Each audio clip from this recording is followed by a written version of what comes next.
Oh, no, I forgot it was my turn. Haha, don't worry, nothing happens. Yeah, I know. I was thinking that. I was like, wow, I can summarize this whole episode in one sentence. But before that...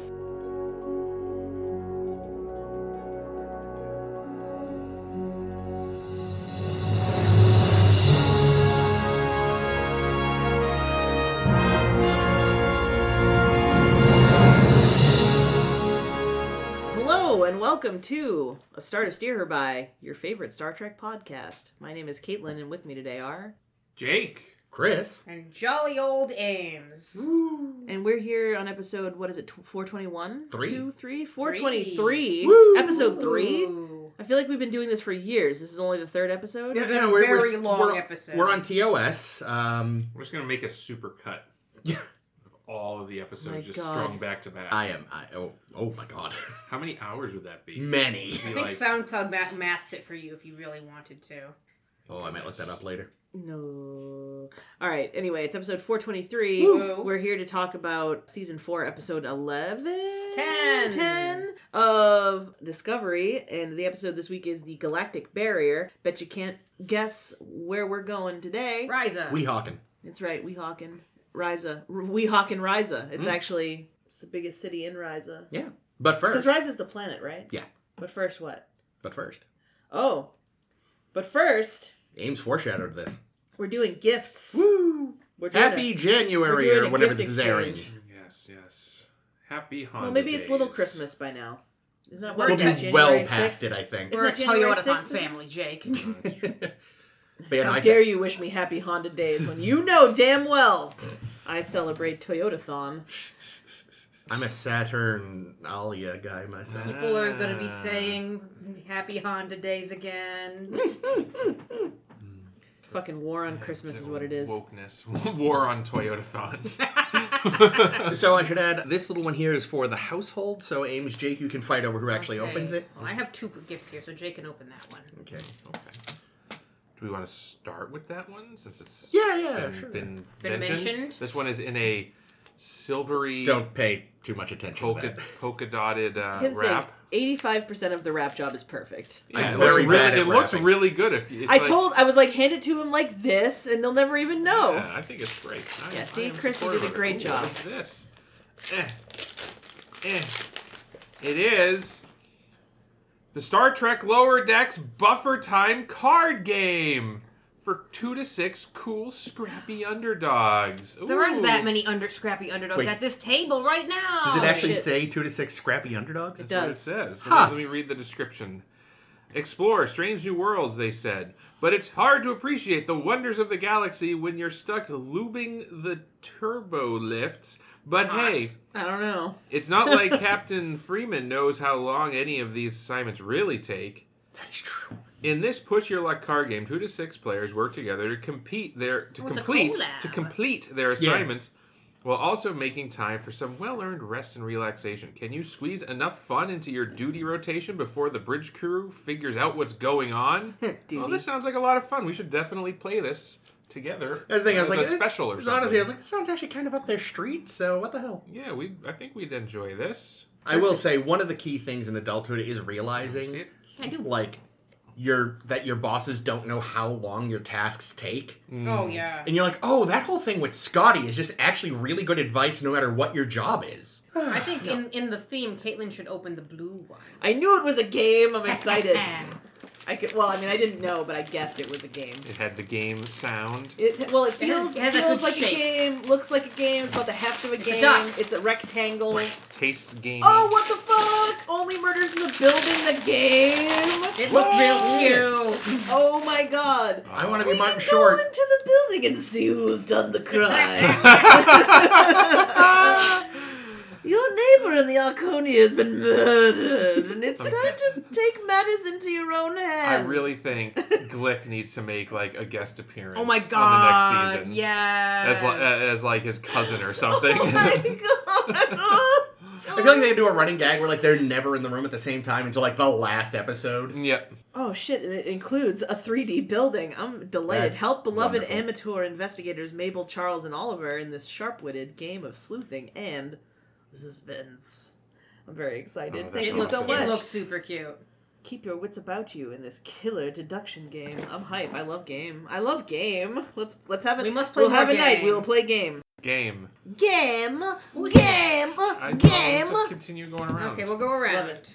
I'm gonna open Ames this. is up, kids. I'm gonna open this brownish box. Ames is up, kids. You can tell because she's the one talking about her gift. That's, yeah, I guess, I was thinking it's audio, but yes, if Ames is speaking, they would, yeah. I'll stop speaking and confuse them all. Star This Trek. is It's something a Star Star Trek Trek- related. The Next Generation. If I open it up, let's find out. It is. Oh my goodness! It's a Borg mug. Oh, he's beautiful. I love that the cord that goes to his head is the handle. I love it. Oh, he's handsome. He's old school. I'm very when I picked him up, I was like, "Are there going to be dings? Am I going to have to apologize for how No, his it condition?" looks He great. looks But he's in beautiful. great shape. It looks and- Even very. like the It looks eye stuff? uncomfortable to drink from. A little bit. Yeah. But, Well, I mean, listen, you don't have to drink from him. You no, could, that's true. He's a display mug. Well, actually, if you have a straw, you could drink anything out of a straw with him, and That's it'd be true. fine. And if Listen, it was, I'm putting my mouth on that board. Do not dishwasher safe. Do not microwave. I figured. Oh yeah, that kind of, I feel like that, Yeah, even that if- tracks. But that's this one of is those things awesome. that even if they Yeah, he's said I beautiful, could, It isn't he? looks so good. Like the Yeah, paint no, it's is really- all perfect. yeah, no, he's in It's great, like it's been great in condition. storage for 30 years. Probably has been. I can. That's the Cool. only thing I can imagine because he's like I Pristine. honestly I was delighted because when I Yeah, saw I him I was like like, oh my him. god, Ames has to have him. I And then I was like, I just do, hope I he's not do. fucked. it's from back in the day when like licensed merchandise was less common, so they put a little more effort into it. Mm. Nowadays, Someone everybody... probably lovingly hand painted that shit, you know. Possibly. Anyway, Well, let me see what I got here. I've had that was maybe the first gift I bought this year. Oh, word. Yeah, yours was the first gift. I bought it like when it was like, oh, should I give this to Caitlin for her birthday? But I don't usually do birthday. I'll just save it for Christmas. Woo! Thank you. All right, I'm up. I have... For those who are not sure, that's Chris. Hello, all. The gift. It's a box. That's Chair. Oh, that's wonderful. Let's see. It's a Hallmark keepsake Atreides ornithopter, after the style of Dunk, as opposed to Dune. From Dunk. That's delightful, thank you. Yes, I had a crisis in the Hallmark set like area of the paper store. It was like, do I get Chris this or that up there? The Janeway. Oh. Look at her bum. Yeah, Is that why you ultimately kept this one? Because you were like, actually, I would like Janeway's ass. I want that It's Janeway. better than mistletoe. Mm. Yeah, it's hologram Janeway from Prodigy. It's like, oh, I need Prodigy stuff. No, Because that's- And you Yeah. can't see from your angle, Chris, but she is holding coffee. I honestly assumed because of the crook of her arms, like she's holding her mug, isn't she? She's Yep. either Oh, you bet. holding a mug or she's got 2 6-shooters. Mm. That would also track for her. She's Cool. not the- Well, Yeah, Jake's up. Let me go. Jake's talking. In case anybody was worried, that's Might be Jake. an action. It is. It is a Ferengi action Oh, with whips! with whips. Oh, yeah. I'm gonna open the bag. I know Yes. this is ruining the value. I'm not gonna open the toy, but We might open the There is- toy. no, it's okay if you. he I mean, needs to be played no, with. this will be priceless in 100 years. This will be a relic. Of Just- this. It doesn't. He doesn't even have a name. He's just Ferengi, the profit-taking pirates of the universe. Ooh. Wow. Oh. And he's got his whip. I love his accoutrement. He's got His little fur vest. 2 types of guns, some dilithium. Sure. Is that Yeah, what that you know. is? Yep, Probably. dilithium crystals. Yeah, so it tells you right here. His Ferengi gear is his energy whip delivers a powerful microelectrical shock to the nervous system. Ouch. His hand blaster, which is used to intimidate a strong negotiator. His Ferengi rifle, equivalent to the Federation Phaser 2 unit. Sure. His dilithium crystals, a natural resource still in demand by some less technologically advanced civilizations. Wow, apparently it's others. Someone tell the burn people that. Someone tell the writers of Star Trek. Like, Yeah. What? And his Ferengi action base. Do you want to hear some of the stats? Because there's Sure. also like a little. What? Yes. It's like a little Character card? Yeah, like a baseball card stats. Okay, access granted. Starfleet personal record database printout. Species Ferengi. Type humanoid. Attributes very sensitive hearing. Social trait traders of all types of material goods. Oh, I thought it was just traders, like as in. Social motivator monetary greed. Average lifespan unknown. Federation alliance? None. Social profile. Vengeful, cunning, profiteers, pirates. Social structure based on individual wealth with primary goals of exploitation, subjugation, and acquisition. Hold no regard for less advanced races. Hold loyalty in low regard. Capable of betraying a trust for profit. The Ferengi are a constant threat to peace.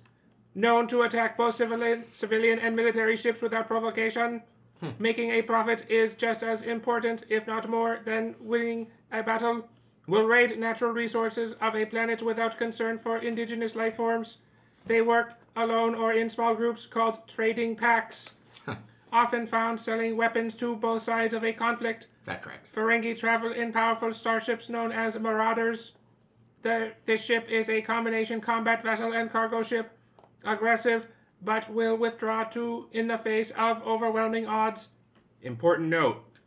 It is unknown how much technology the Ferengi have developed and how much they have acquired through trading. The Federation technological advantage over the Ferengi, therefore, is fragile. Further access denied. Clearance for Starfleet level X only. Whoa. Not to be taken internally. This is amazing when you consider that, like, none of that is accurate. Like, I mean, like, that is maybe clearly... like 40%, like, but like... That is early. Profit might be more important than winning a battle. It is. Yeah, it's like absolutely. You can tell this is like early days, still wanting them to be the next big enemy Ferengi. Well, then they shouldn't have like made them dress goofy. like the fucking like nerd from high school who like always wore like, I don't know, sweatpants that were a little too short with like high socks and shit. And carried stupid whips. Yeah, stupid whips and like thank God all for that these hissing. Great Uggs he's wearing though. I do like. I was actually thinking that I do like those boots. Or vintage. Oh shit! You also could have got Gowron, Riker. Who else? Oh no, let's see. We got Captain Jean-Luc Picard. Of course. In his little jacket version. Counselor Deanna Trois. Jean-Luc Picard. Lieutenant Commander Data. Does it actually say lieutenant?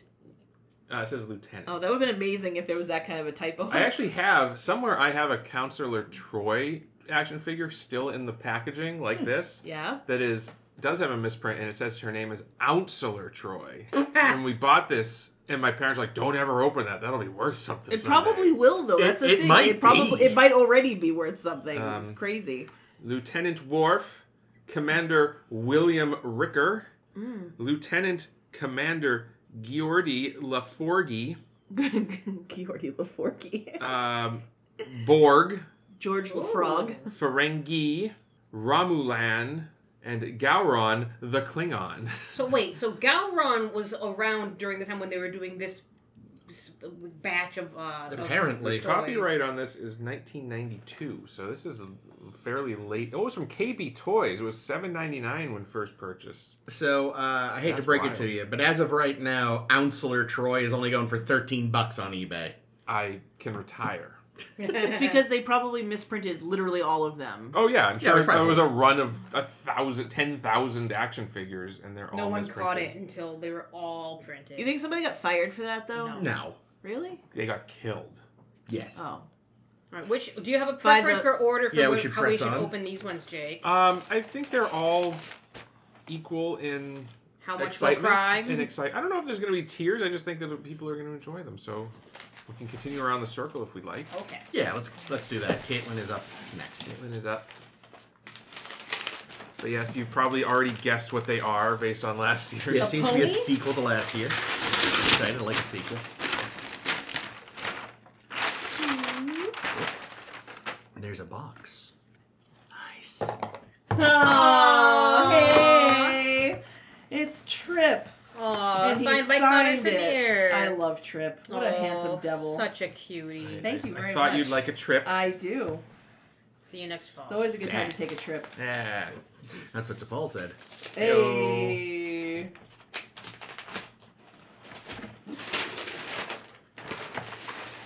And Connor Vernier sent me a personal thank you note.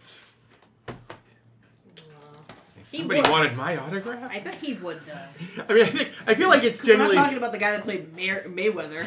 That's true. Poor Mayweather. Ooh!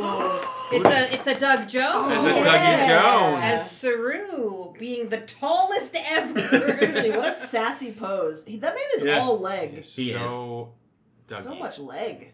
Yeah, he just goes on for days. He's got a lot of shoe, too, but a lot of leg. Oh, beautiful. And I love me a Doug Jones. That's great.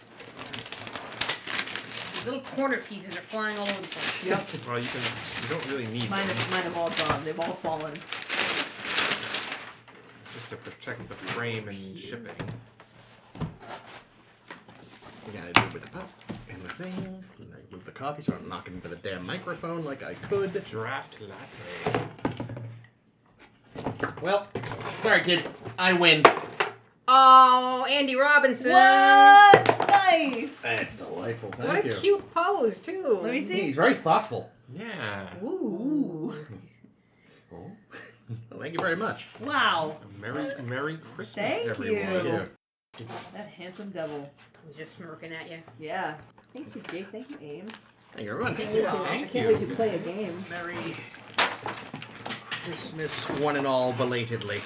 All right, now that we've gotten all of that holiday cheer, Let's bring all the out of room way. down. Yeah, time to, let's get back to this bullshit now. So, Galactic Barrier. I'm gonna be real with you. All that happened in this was we had flashbacks about some fucking bromance that I don't give a shit about. Oh, I liked Oros. He was very cute. Back in Tarka's concentration camp or whatever. I'd fall for that guy. Yeah, I don't know, whatever. So that's fine. Adira's back. Who cares? Didn't even notice they were gone. Yeah, I totally forgot that they had left. And, oh yeah, we're going through the Galactic Barrier. Is Nan still here? Nope. Not that we know of, but you never know with this show. She might be hanging out with Jet. Yeah, they're having a No, they game had a night. big She's goodbye. Persona last time. non grata. Ah, I get it. Sorry. Oh, and Saru shoots his shot. Mm-hmm. That's it. That's Yeah, the whole yeah. episode. So, we all know that I think generally, like, even though I'm a little cooler on this on a rewatch than I was initially, I think I'm probably the show's, like... You've been defending this show a lot. Yeah, I'm this show's biggest fan still. But, this episode... So there's this show, which I'm sure most of you heard of, called Gilmore Girls. And I fucking hate Gilmore Girls because I find the dialogue frustratingly self-consciously clever. Oh yeah. I Like, agree. I hate Gilmore Girls for the same reason I hate Joss Whedon. The dialogue, great. But Caitlin watched a lot, and I Why sat there do and you watched with hate her. fun? But then there's a season of that show that is infamously bad. And which season is that? Of Gilmore Girls? Yeah. Like, even the fans don't like it, Probably- you said to me. Well, I don't know. I mean, You told me at the time. But I basically, have no idea. It's probably either the last season or the new bullshit that they did. No, it was part of the original run. probably So the last season, because like I think they forced out the original writer or whatever. Yeah, that's right. And that I remember seems you right. at the time you're watching, you're like, wow, this season really is bad. And I turned to Kate and said, okay, if this helps you understand, this is what the show has always looked like to me. And this episode, I was like, oh, this must be what Discovery feels like for everyone else. Because, oh my god, this episode is... It should have been 5 minutes long. This has got to be the worst episode of this show. That's what Like, that's what I texted you. I earlier, don't- remember? I don't I was know if like, I why agree is with this that. the worst episode of this show? It's certainly the worst one in recent memory for me. Because it's like, when Reese said whatever the fuck he said about how Reese cool... said something? Was it in this episode? Yeah, he's like, is it weird to say this is amazing or something like that? I was sitting in my yeah. living room and I went, shut He said up, cool. Reese! He called it cool. And it's like, look, I love the idea of Starfleet officers being allowed to show, like, wonder at the universe. Because, like, yeah, I guess sometimes it does feel like for these folks, because it's their job, they can come off as a little, like, blasé about these things. And it's kind of nice. You know, it's like, for all that it's a terrible fucking show, like, it is kind of fun in the early days of Enterprise when, like, they're excited about a fucking comet and Trip brings a camera to a planet like a tourist. Like, that's kind of cute. So I have nothing against the concept of being like, wow, the universe is amazing. But have them talk like a fucking adult. For the love of fuck. Fucking fuck. Skibidi Galactic Barrier. And then, like, yeah, again, it's like, it really does emphasize how much they have just done nothing with Adira. Like, just, like, hi, I'm back. It's like, oh, yeah, where have you Well, we'll play the goofy music for a little bit. Oh, the goofy music was back. Infantilize it a Oh, little like, bit. what the fuck? Yeah, It's let's like stick on this topic for a moment, because I wanted to shit on that, too, because Stamets said something. I think it was, Adira's upset because they're not, with Gray at the moment, because Gray is elsewhere. Yeah. I'll throw them a bone and, like, say, you should do lots and lots of work to keep your mind occupied, I think is what he later apologizes to them for. And I'm, like, in that scene, why are you apologizing? Did something happen? No, that's the thing. Nothing happened. I think Adira doesn't have a plot this episode. The only thing is they're back. That's it. I think the idea was like he was apologizing for maybe being over effusive and kind of embarrassing dad, but it wasn't clear. Like, I think that's what they were going for and they failed miserably. Well, in that case, he should have been an embarrassing dad. There should have been a plot point in which he forces Adira into a role because he thinks they need support when they don't, and then we could see it as something in the show instead of is for one line. Adira to like go goth and have that be Ooh, like a they thing. could rock that. It is frustrating because I feel like, of all things, I feel like, you know, a charge that is often leveled against TOS is that it engages in tokenism. But it's like, well, no, it's just at the time that was actually revolutionary, just having a diverse cast as a matter of fact. Like, there was some thought behind it. Did they underutilize the characters? Possibly, definitely. But, you know, it's like, I don't think it was tokenism as we think of it. Sometimes I feel like this show is engaging in it, though. This show is fucking tokenism the show. Yeah. 110%. Like, I feel like you've had this NB character, but... And it's tricky. It's a fine line, because you want to sort of have a character who represents an underrepresented group without it necessarily being their whole raison d'etre. But then to barely utilize them at all and have it not really ever matter either, like, I get that there's a balancing act, but you done fucked up. I think they should be a character. It doesn't even matter, because right now they're not even a character. Exactly. Well, and that's the thing. Your pronouns are, like, nothing to do... I mean, it's important. It is. But it's... My point is that, like, aside from they, them pronouns, everything else about Adira is just, they're a person. And I hate to say this, but it got me thinking, like... I honestly sit there wondering, like, did you make Lieutenant Christopher a black guy because you felt like... No one would notice when Bryce is gone? Yeah, or at least they're like, well, I mean, Bryce won't be here, so it has to be another black guy, which, like, that feels wrong. And again, maybe that's not what they were doing. Maybe he was just the best guy for the role. But because this show engages in so much... Best guy for the role. Ass. Do you think they're even doing auditions for half of these people? Like, I feel like most of these people have so little to do that I'm just like, did you just like, hey, you look like you'll look fine poking some buttons? Hey, you're the key grip. You want a SAG card? Yeah, you so know? Bryce even, like, he leaves Has a for scene. while. He has a scene where he's going away so that it won't be weird that his character isn't around when we never noticed him when he was there in the first There's this great goodbye scene where he was saying goodbye to Saru. And like it's like I have expected Saru to be like, I'm gonna be so sorry to miss you. What was your first name? What's any of your names? I do not know his first name. I don't think he has one. I don't think they ever It's gave in him the one. credits, I think. I think it's R.A. I think that's all we get of his name. There's this kind of running gag related to the Lord of the Rings films that Frodo doesn't know Legolas's name. Oh, funny. Because he's never introduced to Frodo, like, on camera. And then at the end of the third picture, when, like, they're all coming into his room, and, like, there isn't sound, but you can see Elijah Wood saying, like, Sam, and give me... And when Legolas walks in, he just kind of, like, smiles. Yeah. And you're like... One. Oh, you! Yeah! I've seen you. And I feel like it's that, you know? You're Even the Saru... arrows guy. Yeah. Saru's just like, and comms, buddy!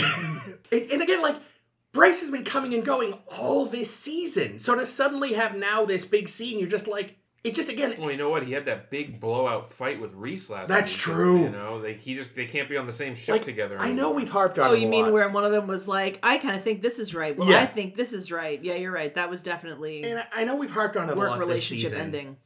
But, like, this season has really just driven home how not characters they are. Yeah. Like, it was better when they only occasionally... Like, Oh, so you must have loved the montage bit when they're, like, going through the barrier or some shit. Okay. And they're all listing things I'm they're gonna go to excited do at Hawaii. home. Those things won't exist in 1,000 years. Hawaii? Oh, God. That will, yes, but Hawaii like, will just be bigger. they They'll do- be like a new island. That's But actually they- true. 'Cause that's it's like possibly, yes. it's a Well, active volcano. I think right? it takes longer than 1,000. but years, also but sea yes. levels. But I'm just thinking, like, Oh. one of them specifically names like a hiking trail, and it's like, you think that after World War Fuck Me 3 and the burn and all this, someone is still maintaining this random like, I get it.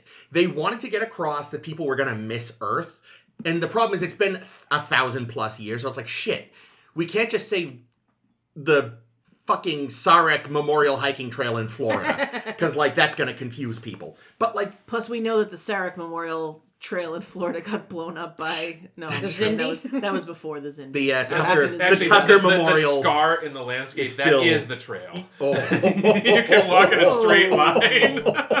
But yeah, like, there's, again, just stick to things that will presumably still be there, like Hawaii, not a specific fucking, and again, the idea... Maybe it's a new trail. Did you check I was that gonna it's say, an existing trail? I was just I thinking assumed that. it Maybe was, it's maybe probably it's a trail. not. But like, I get it. Again, like... Or say like it's- the Grand Canyon. That's not going anywhere. Yeah. Like, so like Reese being like, in a Well- moment of wonder, I'm like, sure, that's great, but the dialogue sucked. Having this moment of we're all trying to comfort each other because we think the ship might blow up any minute, that's nice. Because again, you don't often see Starfleet officers in these shows like actively expressing their fear and nervousness. It's nice to have a human moment, but the dialogue was so bad. Nilsson has the first one. Poor I'm like, Nilsson. oh boy, it's Nilsson's turn to get a line. Well, again, like if this is what the show has been for the rest of you for all this time, my God, how are you? How have you not all the quit? reason. See, here's I've here's my tried thing. to Is several that times. I feel like the reason we don't frequently get that type of scene in Star Trek is because they're supposed to be professionals that are like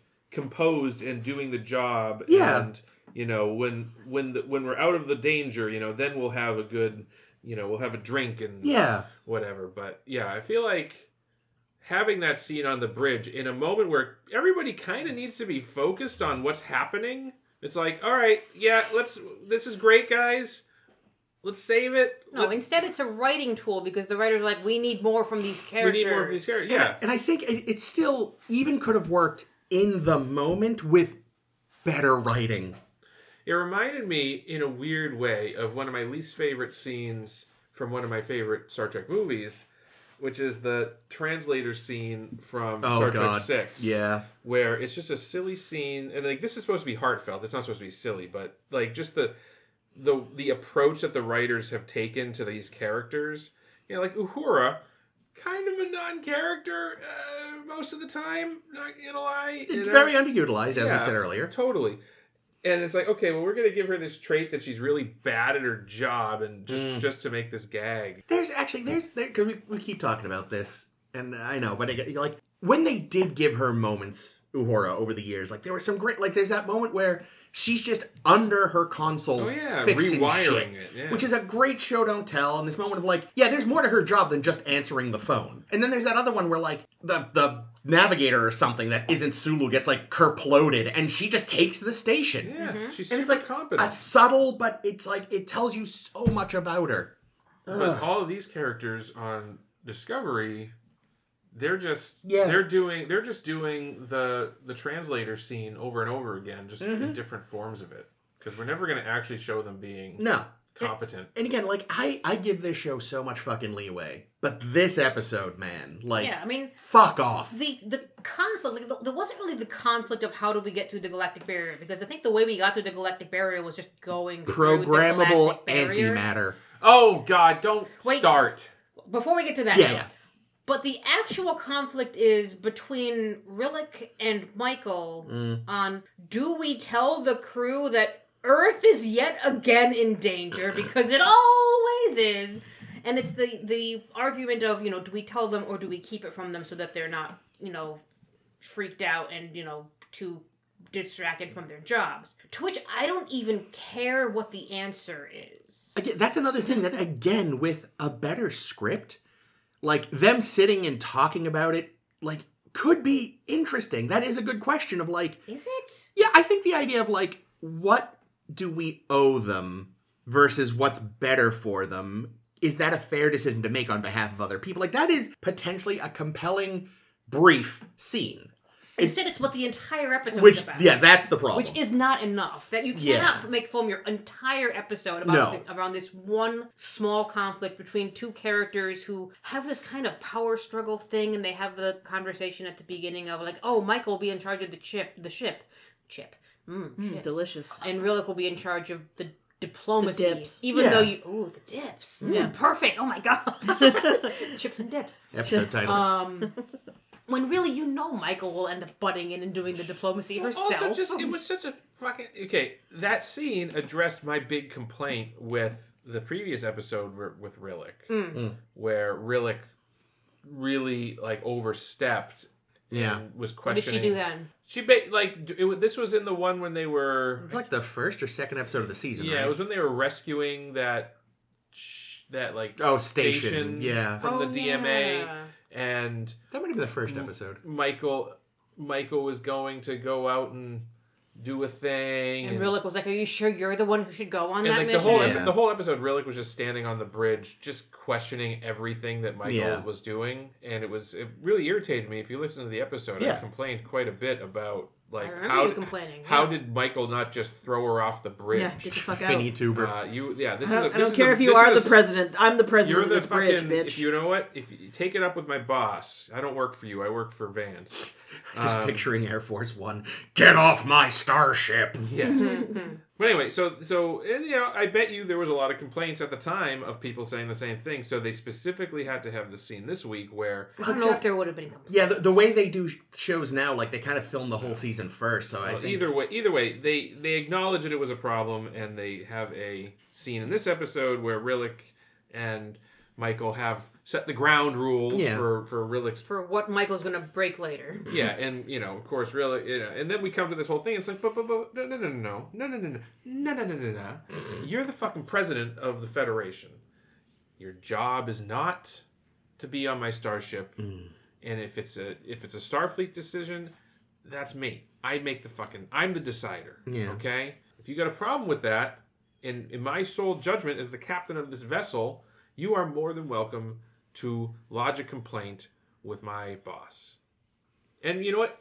She's probably even within her authority to relieve Michael of command if she wanted to, I guess, as like the commander-in-chief, maybe? It's never been clear if the president of the Federation is ostensibly the head of Starfleet or not, like in the American military. But we learned that there's a vice president who we never learn who it is or who don't what bother their name giving is. them a name or showing them.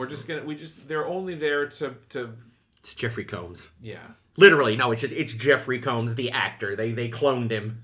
Yeah, no, it's whatever. So the vice president is doing the thing, and They're from Space Canada, like the president from last season. Anywho, fucking episode. Yeah. There was so much telling and not showing in this episode that they even had to tell us right at the very beginning that there was a joke that we should think was funny. Remember that? What was that? The thing about they were asked about like, is that why there's confirmation translators bias. here? And they were like, is that no? It's in case you want to translate confirmation bias into Klingon. And like one character just like split a fucking gut over how funny he thought it was, and then told Cronenberg that he thought it was funny. See, I was okay with that because I think the point was that only that guy found it funny, and I thought that was kind of more the joke than the joke itself. Well, I also think though that Cronenberg is such a shit actor and cannot fucking deliver a compelling scene for his life. No fucks. This That episode. like, it's like, oh, maybe that joke would have landed. I wouldn't have. No. Spoiler alert. Again, I think the joke is supposed to be in the hands of a more capable performer, maybe that joke would have worked better, but it didn't work. And I just, regardless of whether their intent was that, oh, we're going to have the guy explain it and that will be the joke, the scene just fell so fucking flat. Well, Cronenberg, I swear to God, the line that he says, "I have to leave," wasn't even in the script. That was Cronenberg bailing. I know, yeah, he just bails through the scene too. He's just like, I won't be. He's like, I gotta attend to an important matter, and then you just hear a flush off What screen. could he do?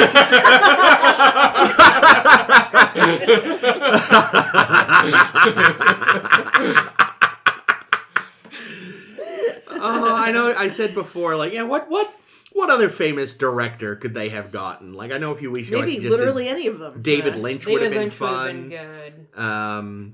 What other directors occasionally act? You know what? He does. Quentin Tarantino. Actually, I don't know that He only acts. shows up if you let him say the N-word in the movie. And if he wrote it, that's it. If he wrote it and it's got racial slurs, then Quentin's your guy. I don't think he acts. He probably wouldn't be a very good actor, but it would have been funny to have George Lucas there, just cause. Oh God. God. This fucking thing. I have thoughts, but it would be a spoiler, so I'll talk about it in a year. Yeah. So that guy's like the guy that thought the joke was funny is some kind of linguist. Yeah. Oh, that guy. Apparently This is a cunning linguist. our new friend, Dr. Hirai, or Hirai? I forget if they even say it. I'm pretty sure they do. Okay. I will say in his like I wrote five, it down because I don't remember it. his 5 lines, he seems like fun. A shame we'll probably barely see anything from him in the remaining parts of this season. Something Seems about a jovial chap. Something about that opening scene made me write the following: Vance and the Prez are fucking. There was definitely, I will give, oh my god, what's Vance's real name? I normally know it. There's an O in it. Oded Fair. There it is. Um, Thanks. You went off my very, very loose suggestion. It was good. did a really good job. You do get the sense the way he delivers the lines, like, oh, these two have known each other for like decades, haven't Good they? for him. You know, is it like, oh, thank God he's there. Oh, He should have been on the mission. He should have. See, he would have made more sense, I think, in Rillik's position. I on the still mission. have no idea what I think of Rillak after what we're on 10 episodes now. We first meet her and she's grating.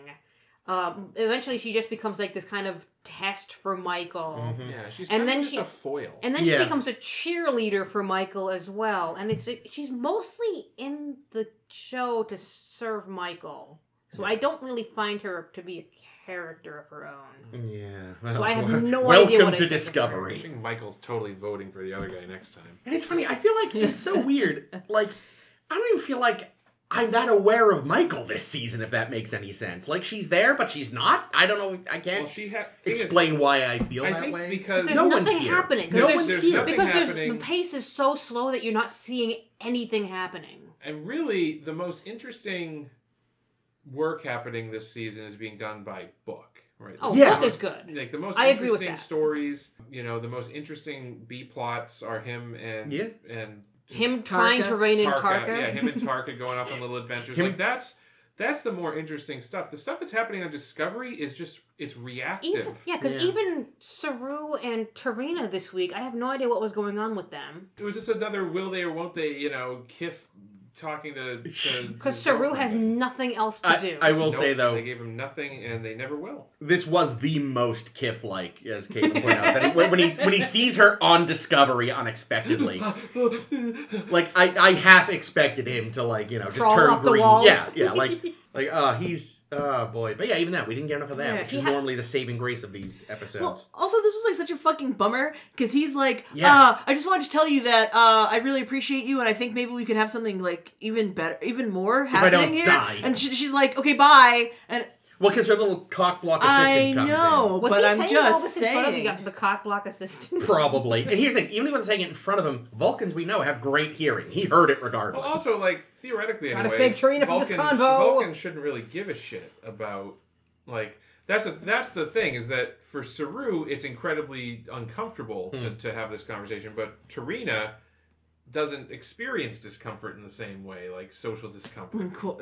Doesn't she though? Well, She suppresses it more. Yeah. And again, as I've said before, I think she is more willing to experience stuff more actively than some of her counterparts. Well, I also think that the Nivari thing probably they've rubbed off on each other. Yeah, well, that's why. Yeah, so, like some Vulcans still try to be very Vulcan, and other Vulcans are like, maybe it's time we relax a little. Yeah, And she's as- clearly from the relaxed camp. As the leader, she has to be able to understand Yeah. the Romulans at the Oh, very that's a good least. point. Yeah, she's kind of like that. I keep talking about Enterprise today, but that ambassador played by Fionnella. I can't remember her last name. But Flanagan. Flanagan, thank you. And she's like shaking hands and smiling. She's like, yeah, I've got to learn this shit because I'm an ambassador. Like, Yeah. Valar or Valas, one of them. for something. Something. Vasectomy. Well, there was a Valar and there was a Valas. Yeah, I get it's the just- two of them confused. Yeah, that's But she was good. yeah. I liked her. I liked the ensuing thing between Saru scene. That's the word. I liked the ensuing scene between Saru and Culber though, Yeah. because I thought it was really cute that Saru was like, "Has anyone ever had such an embarrassing thing happen in their whole life?" And Culber's like, And then his literally, pants fall down. Oh no! Literally everybody. Well, it's kind of like And he's like, "Let me tell you about when I first met Paul." And what I'm saying is I'm embarrassed that I liked Paul when I met him. What a douche. It's almost like how I remember saying back in season 1, like so much of it is like Michael learning how to be human because she hadn't been for so long, and now in a way Saru is like finally like kind of chilling out for the first time in his whole life because first of all he was just biologically terrified for most of Yeah, it. he had his ganglions. And even after they fell off, he had to spend some time like being very, oh God, we're in the future. I have to be good captain because I don't know what's going on. And now he He's settled. He's getting to It's chill. like everything's on Michael's plate, Yeah. so I can kind of take the broader scope and see, oh, there's some pretty ladies here. Yeah, he gets to, like, chill out for the first time in his entire life. Yeah, And back to that scene with Culber. That's the only thing Culber does. Yes. And that's the only thing Culber's done for a while. I was gonna say, Culber hasn't really done much except feel guilty for not being able to fix everything and, like, cheerleading Saru. It is nice to see them have a little, like, teasy coworker moment of, like, get it. I think that some of the problems, this is like the chickens coming home to roost, because we've talked about this kind of from the start, that this is a very plot-driven show. You know, there isn't enough plot this season. Yeah, not this episode. And because it's always been so plot-driven, and it's like the only real character work has been done by Michael and Saru in like our main core few characters. Oh yeah, I was gonna say Tarka and Book. Oh no, yes, our main few characters. Yeah, like that's been most of the character work up to this point has been done by them, but now we've gotten to a plot that doesn't really rely on them as like drivers of the plot. You know, this isn't Michael's obviously driving it because she's the captain, but this is not like a personal mission. No. Unlike last season where it was like, you know, okay, season 3, which was the last season. Yeah, the burn season. The burn, which had a plot. She had a plot, and she had a personal investment in solving it. Yeah. Whether it made sense or not, but she felt very much like this is her mission. Yeah, I'm looking back way more fondly on that season. Season 2, you had the whole Spock mystery. That was totally driven by Michael's desire to help Spock. Yeah. Season 1 was the Klingon War, totally driven by Michael's guilt over starting the Klingon War. Yeah. Right? Like every season to this point has been really driven by something that was very personal, a personal investment of Michael's. Yeah. And that's how we could get away with having a plot-driven show not feel this detached from its characters. This season, the only character who's really invested in this stuff, or the only characters, I should say, are Book and Tarka. Yep. And they're off doing their own shit. Every other character, Michael, Saru, Culber, Nilsson. Stamets, Nilsson, Linus. Linus was there, all of these people don't really have personal stakes. There's no arc for anyone else. Obviously, everyone has a stake in whether or not the DMA destroys things. Yeah, but is this why we've pointed it at Earth so that the rest, of the crew? That's exactly why. Because we needed to give the crew some skin in the game, because they realized they have none. They're just doing a thing. I think their hope was like, well, you know, Book cares about Michael. I mean, Michael cares, well, vice versa as well. But Michael cares about Book, so that, you know, is why. But it's not enough. And also, let's talk about this. To paraphrase The Hitchhiker's Guide to the Galaxy, space is big. Like really big. Yeah, and this was again a huge problem with, as I put it, you know, the Kelvin timeline and everything. J.J. Abrams, even though he's not involved in this. Yeah, all of Star Wars. Like, J.J. Abrams has no fucking sense of scale. No. You know, like, what's J.J. Abrams going to do with this? Well, what's his name, the showrunner, was part of the Kelvin timeline.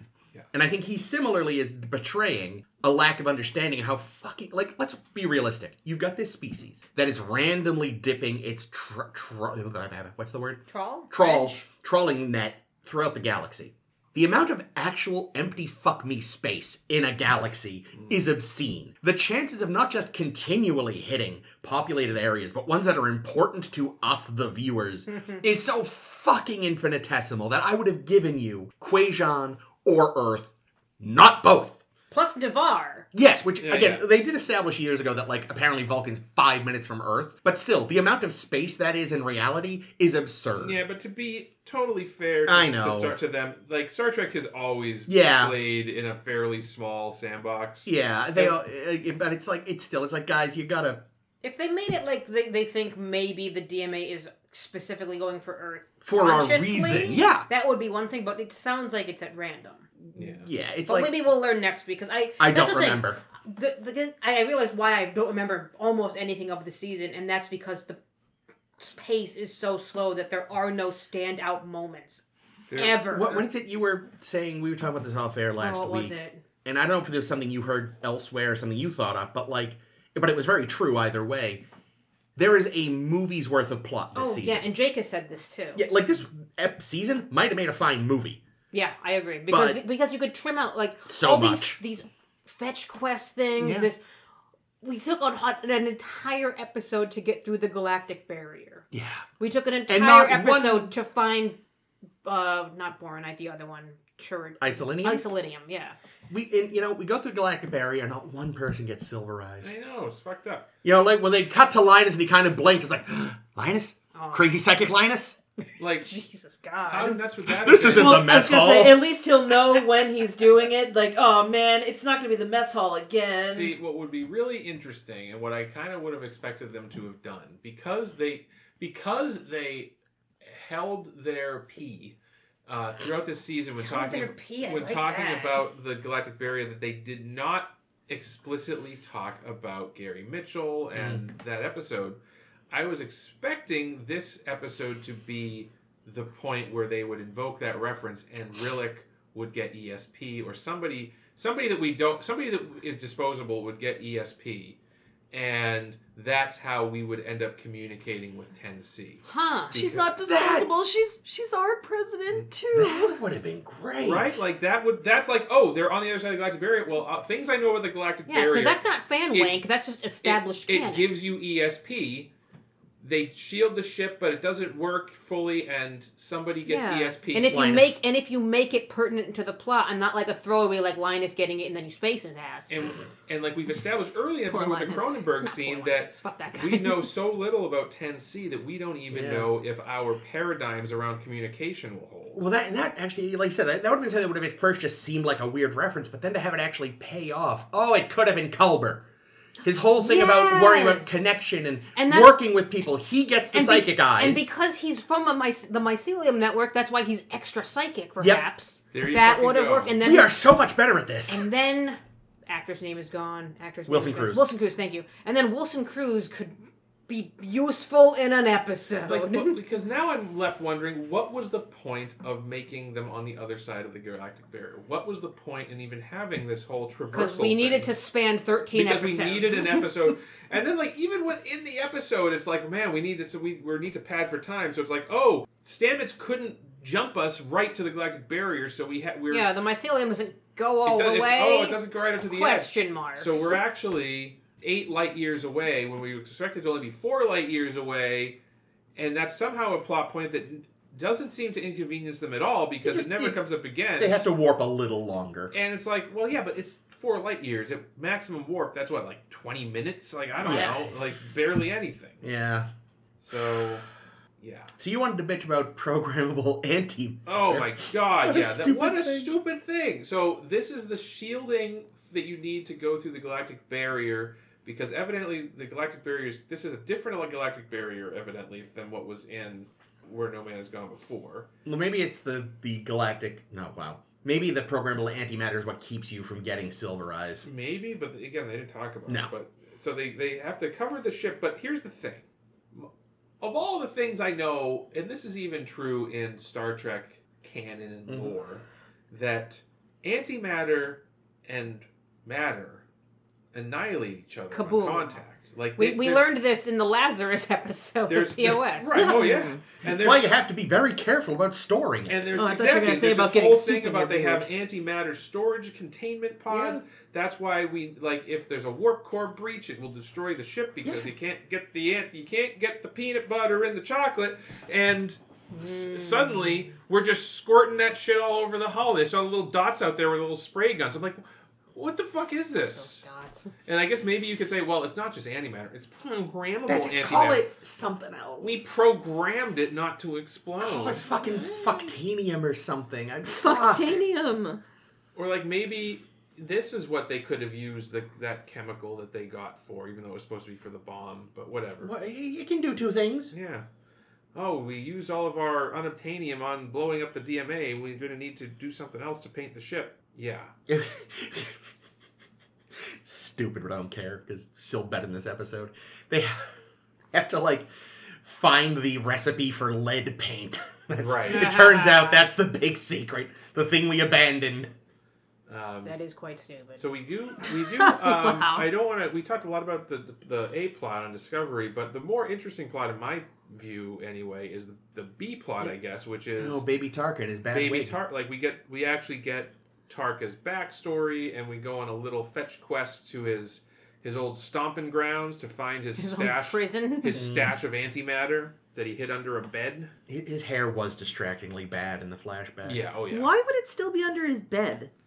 Like, nobody would have cleared out under there after he ran away? He hid it very well. Apparently. Under a bed? It wasn't literally under a bed. It was... Because they didn't really have beds. They just slept on the floor. Yeah, right. It was just near the bed. Yeah, I mostly... Because I know you guys don't care for Tarka. I'm a little bit of a more apologist for Tarka, possibly because I think the actor, Sean Doyle? My brain is telling me Sean Doyle. Something Doyle. I think he's doing really, really well. And I actually really liked him in this episode because you could see something different. No, honestly, like... Which I appreciate. Finally letting him have feelings and not just be a dick. It's like, oh, actually, he's kind of... I mean, I still don't like him, but like I said last week, like, it's again, nothing against the actor. I think they're just writing the character poorly. I think this week they actually finally wrote the character well. It's like, I still don't like Tarka, but I find him compelling in a way I have not previously found him. I find him enjoyable to watch, I think is my thing, and I think a lot of that is the acting. Yeah, well, because the script is piss. And his relationship with Oros is very cute. The one that I don't quite understand is there is some timeline stuff they were discussing. In which, when he first gets thrown into the same cell with Oros, he says, "Oh, how long have you been by yourself, like in solitary confinement or something, or in a lab by yourself, being forced to build something?" Yeah. And Tarka says 5 years, and I'm like, you should be very broken if you've been alone for 5 years.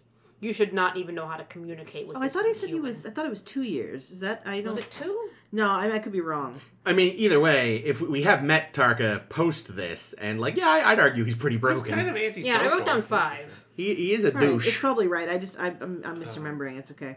I did. Yeah. So one thing that was I thought when we first heard about Oros is the other guy's name. When we first heard about Oros, I had assumed that they, like, the way they framed it, it seemed like they were like a romantic couple. I think they are. Yeah, I think they're still a romantic couple. But they didn't really talk. It just seemed like they were just like buddies. Yeah, to me. I don't know. There's a sense of.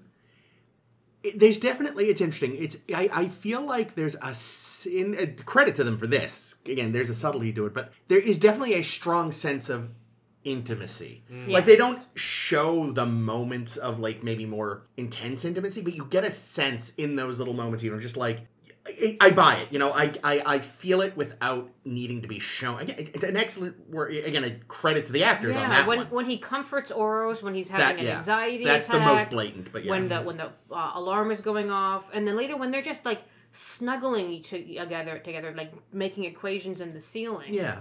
I thought that was a very close and intimate moment that to me read like they're into each other. Yeah, that very much, I feel like, is the scientist version of smoking after banging. Well, okay. Yeah, I'd buy it then. Sure. Yeah, like I was saying, it's never made explicit, but I can remember even on the first watch through, it's like, yeah, no, they're a couple. Yeah, which makes it his motivations for the season. I can get on board with it. Like, I'm never distracted by Tarka's motivation like I've been with, like, Control or whoever. Yeah, his motivation makes sense. He's such a dick about it. Yeah, and this idea of let's escape to a dimension where it's peaceful, that seems nice. Yeah. I mean, I think it was originally because they wanted to go there because then their neck things wouldn't explode, but then they removed their neck things, so it's like, stay here? But keeping in mind, too, that it's still a post-burn... It's like maybe there wasn't the burn in that other dimension. Like, they're under the yoke of the emerald chain, but like, honestly, if Oros had hung on a little longer, they'd be okay. Yeah, no, Oros is dead. Oh yeah, I forget because I know something comes up later, and maybe I'm making this up because I don't remember this season, but I remember something maybe comes up later. I don't remember what it is, so we shall see. It is interesting, like, again, they don't say much about it, and that's fine, because I feel like if they did, they'd over-egg the pudding. But, like, his species seems very aware of the concept of a multiversal universe. That's contradictory.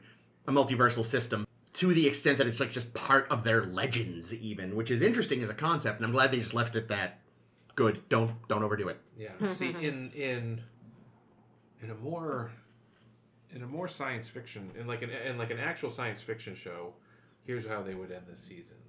Tarka would pass through the Galactic Barrier. Mm. But because they have, for whatever reason, he gets foilized. He gets the ESP. Because he's driven by this sense of loss and pain and hurt, he is species 10C, and he unleashes the DMA initially. Like it becomes a circular kind of thing, right? And then Culber gets the and then basically Burnham has to talk him off the ledge. I think Book would have to talk him off the ledge. I don't think Burnham would. Burnham doesn't have an arc this season. Yeah. Book gets the arc. But in this show, it would be Burnham because Burnham's the only one that can do anything right. Remind me, because either I missed this or I didn't understand this, or possibly both. More than likely both. When Tarka was first assigned with Oros, was he there to spy on him? Turns out, yes. Was he spying on him the whole time? Sounds like it. And at the end, he just regrets it? Yes. Okay. Because they actually become friends. He says it took them a year to become friends, and I couldn't tell if in that very first scene when they're reciting the golden ratio, what were they reciting together? Golden ratio, yeah. I thought right there, it's like they're already becoming friends. Why does he say it takes a full year? Unless I couldn't tell if Oros was lying, and if he was pretending to be asleep to make Tarka go away. Maybe. Or Well, also just the fucking swap from counting back the fucking golden ratio to him snoring was awfully fast. I kind of thought the same thing. Maybe aliens fall asleep very quickly. Well, in that case, they should. If they wanted to imply that Oros was lying to make Tarka shut up, and therefore they weren't yet friends, and then they say it took me a year to make friends, they should have made that more clear. Yeah. But I do like them together, so yeah.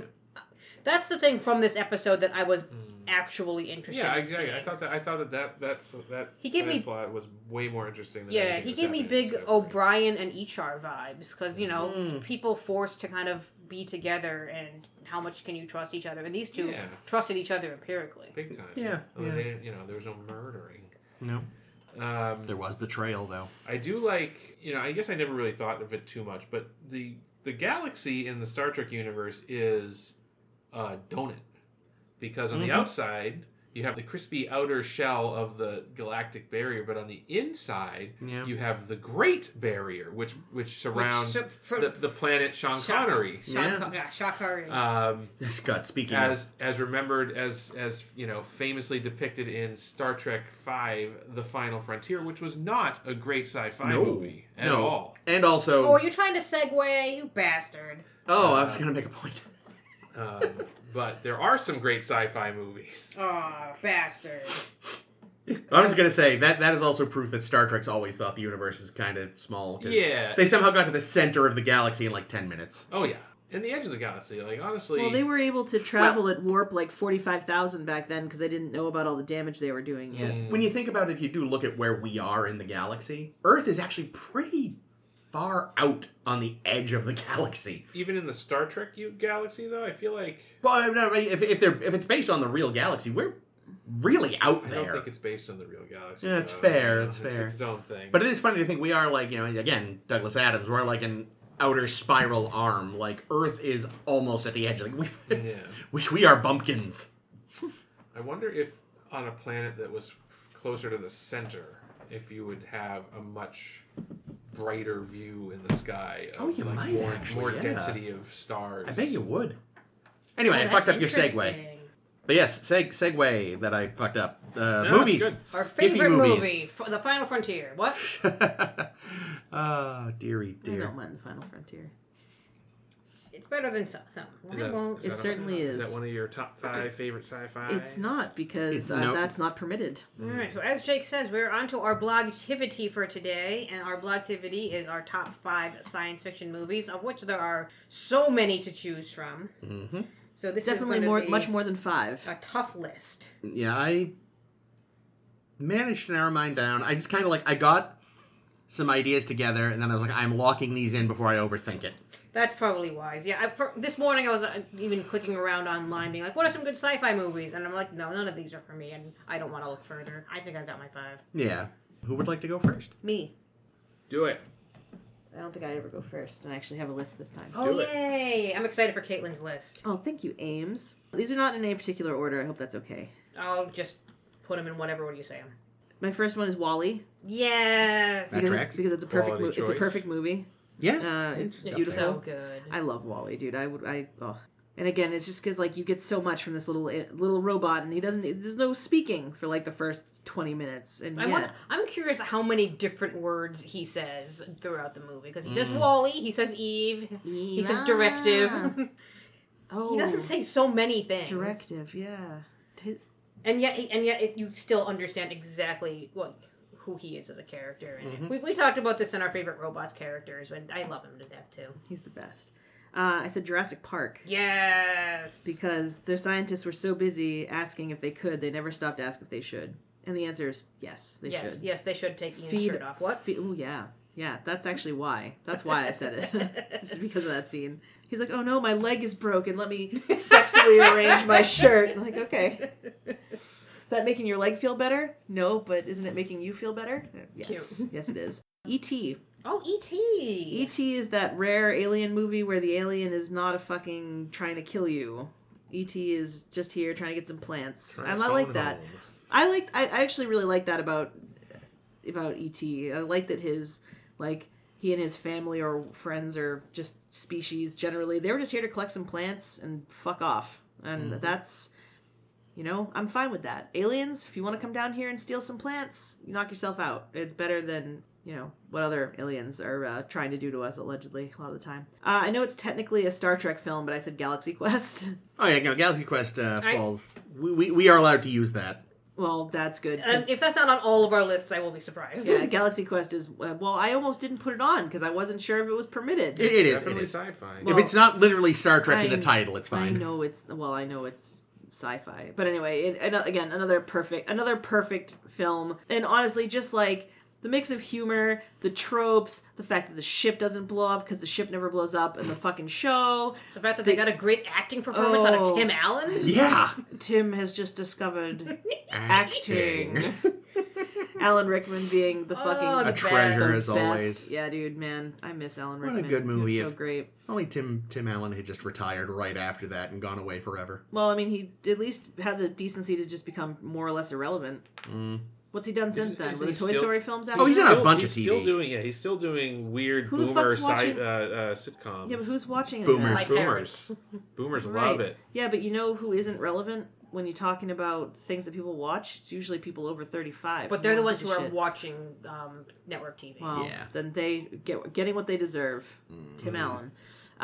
Finally, and this is because Chris and I were talking on the way over about the fact that like Frankenstein is considered the first sci-fi. So I put Young Frankenstein on my list. That one didn't so even. proud of that you. one didn't even occur to me. The science, Fuck, that's a good call. the science is there, and it's like one of the best fucking movies ever. Yeah, so. no, that's a good call. If I hadn't already logged my list in, I might have to swap some stuff out, but I'm going to stick with what I have. So I'm going to go since I kind of segued accidentally. Do it. Great. Number 5, Castle in the Sky. Oh, Don't know it. Yeah, it's a Miyazaki film? Yeah, it's Miyazaki, Studio Ghibli, the people who did Spirited Away and Princess Mononoke and all that stuff. This is one of their few, if not only, just blatantly sci-fi films. They usually do fantasy or occasionally historical Historical fiction. Historical drama. That's what I wanted. Historical fiction drama. But yeah, this is it's just a really fun, sweet little story about like trying to find this forgotten floating technological kingdom in a sort of, for lack of a better term, diesel punk world. Really just sweet, fun movie. I haven't watched it in an age, but it's one of my favorites of theirs. And it occurred to me that it's like, oh wow, this is like one of their only non-fantasy like fantastical films. I can totally use it. You just made me remember Last Exile, and I wish I had said that when we talked about good that's a good sci-fi show. TV shows last I forgot week. about that one too. That fucking show rules. Anyway, go ahead. The rest I'm sure everyone will have heard of. Number 4. This is in ascending order, by the by. RoboCop. Yes! Because it's fucking RoboCop and it's amazing. It's so good. I mean, what more needs to be said? We have a whole episode about it. The Fifth Element. Oh, yes. Which we will eventually have a full episode about someday. We really have The thing is I really remember liking The Fifth Element, but I've only seen it one time, Oh, so I great. don't feel. Oh, no, I don't doubt it. I feel like I don't know it. I don't remember it well enough to have like lumped it into a favorite. No, that's I fair. just don't That's know it fair. that well, But it is a great film. So good. I mean, it's Luc Besson, who, if nothing else, like the man's films might vary in quality, but they always look amazing. But this one also has the secondary benefit actually also being good. Yeah, and all the world building, Yeah. little touches. It's little touches that I like in a movie like The Fifth Element that make it like feel real. Yeah. Lilu Dallas, multipass. Classic. They goddamn had Mia Jovovich presenting something about a multiplayer game recently, and somehow didn't make a multi-pass joke. What? And I was like, what the fuck, Ooh, I guys? hope someone got fired for that. Wow, they've blown it. Number 2, again, probably surprising no one, Galaxy Quest. Hooray! And my, favorite one, the original Blade Runner. Yeah, it is. Blade. The mood that Go isn't a Back movie. to the Future. I was all ready to have a screen grab for you for Back to the Future. Wow. You goofed. Yeah, no, You it goofed, son. didn't. Oh isn't yeah, it? Blade Runner, of course. I didn't hear what you said, but yeah, I didn't hear what you said. I heard the fallout about it not being Back to the Future, but yeah, Blade Runner, that tracks. Well, you know what it is? It's because it's the greatest science fiction trilogy, not standalone film. I don't know about that. I think if you had only seen Back to the Future 1, it would still be up there. Yeah, no, exactly. But it's just, I don't know. Good picks, though. Thank you. That's a very good list. I'm liking this list. Jake, do you want to go or shall I go? I want you to go because I feel like we might have a lot of overlap, and I'm taking duplicates off my list. So. Oh, see, I've got a duplicate that I'm gonna leave on my list because it's too. You're Because free, it's you're free to Galaxy leave duplicates. Quest. Well, there's that. Okay, there's 2 duplicates on my list. But, shit! But I the was one just Go ahead. the one in my number 5 space that I've been like debating over. Okay, do any of these other ones bump up because Caitlin has already said it? No, because Jurassic Park is that good. Yay! And it's like it came out at just the perfect time for like my family because my brother and I were obsessed with that movie. I think we saw it in theaters 5 times. I wish that I had known as a child that seeing a film more than once in theaters was like a thing, because I feel like I definitely would have seen it. By the time, like when this came out, what was it, 92 or something? Oh, I don't know off the top of my head. That sounds right. But like by the time The Lion King came out, I knew you could see a movie more than once in theaters, but I feel like I would have seen Jurassic Park like a dozen times if I had realized. Yeah, I think it was Jurassic Park and Beauty and the Beast. We just went to a million times. 93. Okay, I was there you go. You were close. close. You were. But yeah, it's such formative, and it still holds up. It holds up even all so the effects hold up. And Yeah, it's because they went so practical good. as much as they could, and that's the key. You know, it's really important. If you can go practical, you should always do that. Yeah, so love that movie. I'm going to give my number 4 to Gattaca. Nice. Because I fucking good love movie. Gattaca. It's so beautiful to look at. It's got such pretty people. Oh, it does, yeah. The But first also- time. Yeah, Sorry, but go and also just the idea of it is so interesting. Yeah. Because you can really dig your brain into this movie, and I love that. Yeah, I definitely was under consideration for me. I mean, the first time I saw it was 4 when we did it. But it is so good. Yeah, I'm so glad we got to watch that. My number 3 is going to Moon, because Moon is fucking fascinating. I gotta see that. We should watch Moon. It's so good. Someone should do a. Maybe we should. We've been saying this a voice so over. many A times. re-record all of. Every time it comes Kevin up, we Spacey's- say this. We were saying Tig Notaro, but I think we should do it ourselves. Just do it yourself. I think that's a great Each of us idea. takes a line. Yeah. just Then we put it on redub YouTube. Gertie. Yeah. Yeah, because Moon as like a premise, like it's so fascinating. Sam Rockwell's it, as he is wont to do. Love that movie. It blew my mind the first time I watched it because it's so good. Another movie that blew my mind the first time I watched it because Jesus Christ, it has the exact impact it wanted to, is Arrival. Which is fascinating. It's a movie that I can't say anything more about or I will spoil it, but it is so interesting, and I highly recommend the movie Arrival. Interesting. You know, we should do a TF on that because there's some interesting parallels. We call them TFs Yeah. Sure. Yeah, for brevity. for brevity, and then explain it. There's, for yeah, I feel like there's an non-brevity. interesting parallel. Some EVOO. interesting parallels with this season of Discovery that I think we could. I Interesting. think we could mine. Parallels if- with what? Like Species 10C is mining. the movie Arrival. Yeah, we should watch Arrival because that's great. And then I won't be afraid of spoiling it all the fucking time. Yeah. So because you guys will get to see it. I have read the short story it's based on. The movie nails it. Nice. And my number 1. Is that Denis? Is that Denis? I think it's I Denis. think it might be. Yes, it is Denis. Denis Moore? Villeneuve. Denis Villeneuve. Yeah, based on a short story by Ted Chiang. My number 1. Any guesses? It's Galaxy Quest. Fucking obviously. it is. Woohoo! The perfect movie. I love Galaxy Quest so fucking much. It is very, very, very good. Okay, very nice. I actually had to stop. So wait, did she already say Galaxy Quest? Okay, so yeah, I after removing duplicates, which I like to do just because No, it's fine, it's fine. I other than the movie I've never heard of that Chris mentioned, I have. We should watch it because I have not disagreed with any one of your top movies. Mark Hamill's but I in the have some English other dub. ones I'd like to throw into the mix. Yes. Chris didn't do it, but I will. Back to the Future. Glad somebody did. Back to the Future. I am very Now, which embarrassed it didn't occur to me. The first film. Yeah. I mean, I do love the trilogy, but honestly, the first film, to me, that is as close to a perfect movie as you can get. Yeah, it didn't really need a sequel, but No. the sequels are also very good. Yes. Before you go on, Jake, are you saying these in any particular order? They're all number ones? They're all number They're all ones. number They're ones. number Except for ones. that one that's number 6. That was what I was thinking. I feel like all of mine were tied for first. Yeah, You know, like it's hard to. These are just 5 great movies. The next movie that I'd like to give a shout out to. This movie blew my fucking mind when I saw it the first time in the theaters, and that is The Matrix. Yeah. I'm really I'm looking actually forward to surprised doing no a one rewatch. else said The Matrix. That's one where, unlike Back to the Future, I'm not gonna say the whole trilogy. Yeah, is no. great. Well, The I've first, heard the second and third movies are terrible. I still they're- no, I don't still know- like I don't know them. about terrible, They but don't hold up to they the are first one. not. Yeah, I say the first one is a masterpiece. The sequels are okay. Good movies. Agent Smith is always great. Yeah. The Well, that's CG, because the Hugo CG Weaving is though, in always the second great. movie, there's like a big that his fucking name? fight Hugo Weaving? scene that just doesn't work. I like it. Is V for Vendetta science fiction? It's not really, is it? I mean, it's the near future. It's dystopian. There isn't much in the way of like. But it's also theoretically kind of stuck in the superhero genre, so. It's also not on my list, which is what I'm doing. Oh, yeah, sorry. But what is on my list, I think indisputably a science fiction film, but also kind of a horror film, as we've talked about. Alien. Alien. The That's a first great Alien. first one. And I do also love, and I don't want to understate how much I love Aliens. Both good movies. Both good movies, but Alien. Broke the mold. Yeah, exactly. Yeah. Alien. They've been again, trying to fill that mold ever since. Yes. Like Alien is such a defining, and defying, I guess you could say, film.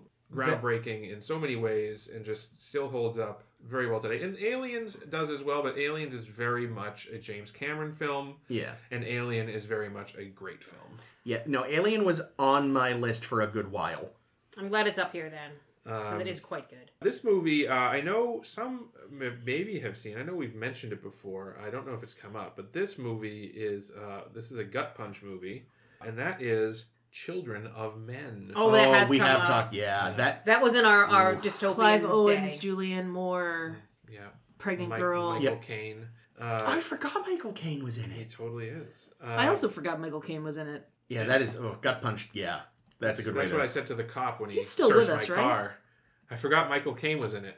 Ha! Michael Caine. Oh, Bro, Michael Caine is still alive. Yeah. Thank Of course he God. is. 92 years old. He's an old, wonderful actor. His man. birthday is Pi All Day. right. Now, yeah, I have 4 more films on my list, and I know we're supposed to keep it to 5. So Pick one and the rest are honorable Four mentions. more. I'm gonna pick one, and I'm gonna give it to Galaxy Quest. Starship Troopers. Oh, good. I'm glad that's also on a there. good That's a good. That was one. That's one of my honorable mentions. I'm glad it's on the list because it's so good. Yeah, that's such a great film. RoboCop was actually the very top of my list originally. Ooh. So I'm glad we got two of my boys in there. Swapped in the other Verhoeven instead. Yeah. Well, it just my everything shifted in my list as other movies were named. No, that's fair. So yeah, I'll just quickly. I'm not going to talk too much about these because I know we're only supposed to do 5. But my other honorable mentions, even though I didn't include James Cameron's Aliens, I did include his Terminator 2: Judgment Day. There That's you a go. great movie. Great movie. Yep. Edge of Tomorrow, Ooh, good one. which we watched, and I think we liked. That was really good. Phenomenal film. That was the one I wasn't here for, right? Yeah. yeah, I don't think you were 'cause- here. and Jake loves a Tom Cruise. I do like a Tom Cruise. I also like a Michelle Yeoh, and that's why I've included Everything Everywhere All at Once. That's Oh, on my I list. thought for Yeah. sure you were going to Oh say my God, Section watch it. 31.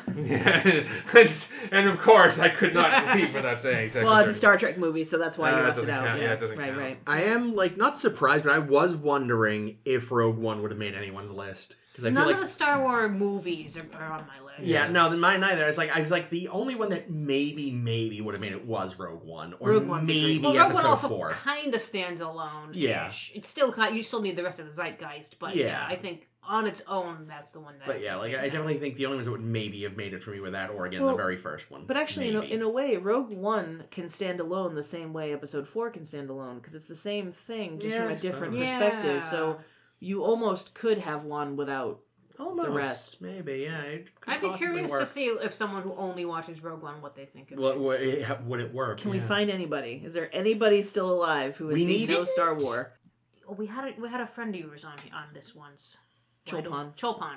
What, didn't she only see Rogue One before seeing the others? That might be actually. And Yeah, I feel like know that I feel like there was only one thing that went over her head. That sounds right, actually. Yeah.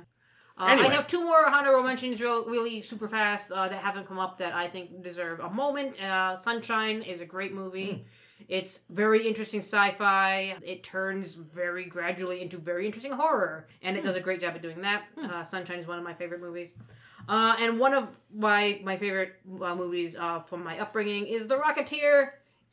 It fucking holds up. Such a good movie. Didn't even occur to me. I saw that you had it on the list, and I'm like, did somebody say The Rocketeer? And I was like, no, because Chris is the one I would expect that from, and he That didn't is a say great it. fucking The movie. Rocketeer slaps. One It fun does. little. I haven't seen it, right? We did have. 10 forward. Oh, today. yeah, right. That's the one with It's- Tim Dalton. I'm Yeah, thinking yeah. of The Last Starfighter, maybe, is what Oh, I'm thinking of. yeah, that's a fun movie. That's fun, but not a great movie. No, Oh, okay. exactly. It's fun, but not.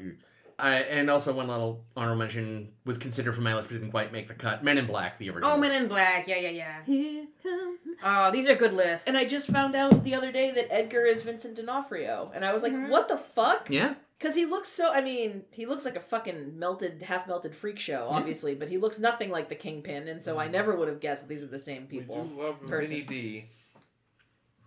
Well, nice. Yeah.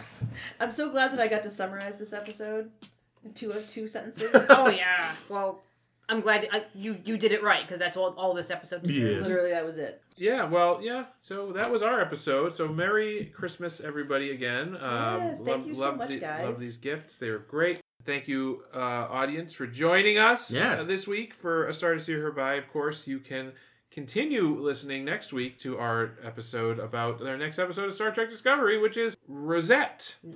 Is Oh what yes, that says? is right. That is probably what that says. Rosetta. Oh, Rosetta. Ooh. Rosetta. Oh, as in the stone. Oh, that makes sense. We'll have to see how that ties in next week because I do not remember this season. Well, we'll find out next time on A Star to Steer Her By. Until then, you can follow us on the social medias at Tumblr, SSHB Podcast, SSHBpodcast.com, Blue Sky. Hey, that's where you can see this list of all our favorite Oh movies. yeah, with little screen grabs. It's gonna be so great, guys. Get in. Anyway, yeah. Also, Blue Sky, SSHB Podcast, Facebook, Star to Steer Her By. Find us, like us, drop us a line, and we will draw you in our next sweepstakes to see who wins Best Audience Award. And next week, that will be announced, and the winner to be decided. You can listen to our podcast, of course, on our home on the web on SoundCloud, as well as Apple Podcasts, Others, Spotify, YouTube, and any other podcatching, whatever you want to do, RSS feed. We got it. When the damn thing works. Yeah, the RSS feed has been flaky lately. We don't know why. We don't know why. We've been trying to fix it when it happens, but we're kind of blaming SoundCloud for this one. But Wait, what's happened? We have frequently lately had to toggle something off and on before it actually shows up in feeds outside of SoundCloud. We're like the IT Oh, that's crowd. annoying. Yeah, it is. it is weird. Anyway. Sorry. All right. Well. But anyway, so yeah, hopefully SoundCloud get their shit together, and we want to do that. But in the meantime, we are so devoted to you. We're gonna make it work, no matter what. Woo. So until then, my name is Jake. This is Chris. This has been Ames. This is always Caitlin. Happy New Year. Woo. Was last week actually. Close enough. Whatever.